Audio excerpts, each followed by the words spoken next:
Você sabe por que somos chamados de brasileiros? Escute essa aula. No período onde acontecia escravidão em nosso país, todo e qualquer trabalho manual era feito por quem estava escravizado.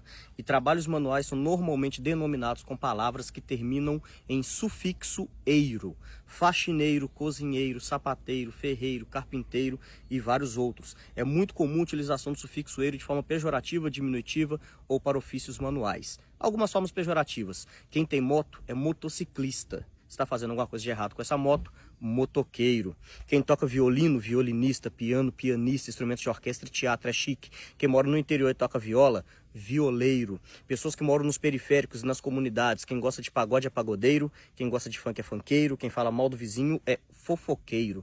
Então quase sempre sufixo eiro é pejorativo, diminutivo ou utilizado para ofícios. Para nacionalidades é muito comum utilizar sufixo ano ou ex. Português, francês, holandês, japonês, argentino, chileno, americano, australiano, alguns tipo russo, turco, alemão não usam, mas é quase sempre ano ou ex. Quem nasce na Índia é indiano. E conta-se ao povo brasileiro uma história bem bonita e romantizada, que alguém sai de Portugal para buscar especiarias nas Índias, erra o caminho e por um acaso descobre o Brasil. Primeiro, não se descobre um lugar que tem gente. Não dá para descobrir a casa de uma pessoa. Segundo, entre Brasil e Portugal, a parte mais próxima, 5.600 quilômetros. Quem erra 5.600 quilômetros de uma viagem tão importante? Terceiro, em 1494 foi assinado o Tratado de Tordesilhas, dividiram o mundo ao meio. Onde fosse colonizado, metade é de Portugal, outra metade é da Espanha. Se dividiram em 1494, em 1500 sabiam da existência. Vieram tomar posse de uma terra que tinha nome Pindorama, palavra do Tupi-Guarani, que significa terra das palmeiras, palavra essa utilizada dentro dos navegadores, porque Pindorama já era rota de comércio, e era rota de comércio porque tinha gente. Mas nessa história bonitinha de ir para as Índias, chamam as pessoas de Pindorama de índio e indígena. Quem nasce na Índia é indiano, não é índio, muito menos indígena. E no nosso vocabulário, a palavra índio e indígena tem formatos pejorativos e esses formatos foram utilizados no período de colonizações, mas foram apagando e escondendo isso de nossa história. Prefixo in, ausência ou negação. Impossível, infiel, infeliz, incompetente, inconfidentes, que é uma palavra bem de Ouro Preto. Indígena era, não é mais, não gente. Inclusive tem outra palavra muito parecida no vocabulário. Indígena e indigente. Só muda o final dessas duas palavras. E índio, em ausência de o Deus, ausência de Deus, por isso era necessário catequizar. Chamar povos originários, assim deveriam ser chamados até hoje, em terras colonizadas, de índio e indígena, além de tirar a identidade desses povos, eximia o colonizador de culpa. Se não é gente, não tem alma, escravizar ou exterminar, não tem problema nenhum.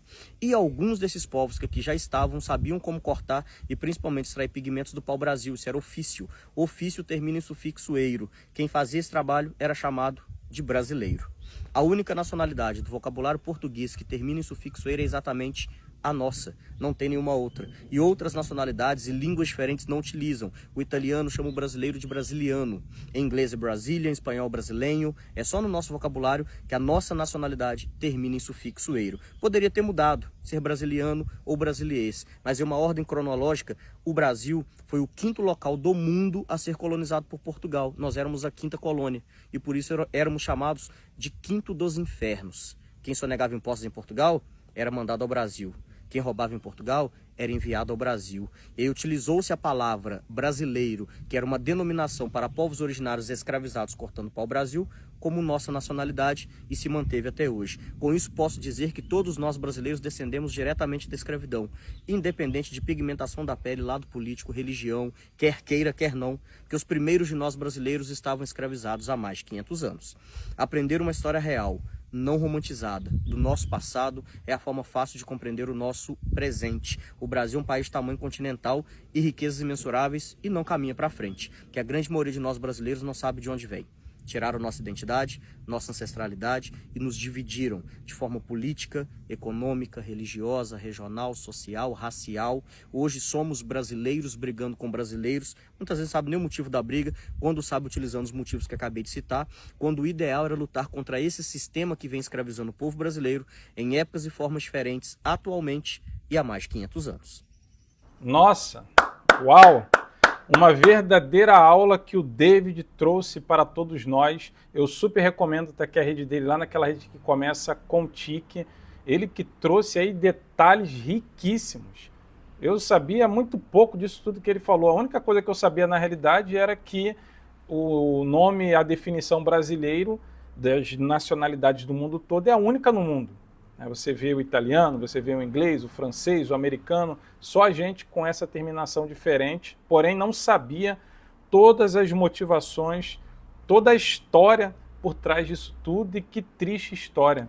E como ele falou, a gente não vai conseguir ir adiante se a gente não olhar para trás. E aquela velha máxima, quem não conhece o seu passado está fadado a cometer os mesmos erros no futuro. Agora me conte aqui abaixo, você sabia de todas essas informações que o David trouxe para a gente de uma forma brilhante?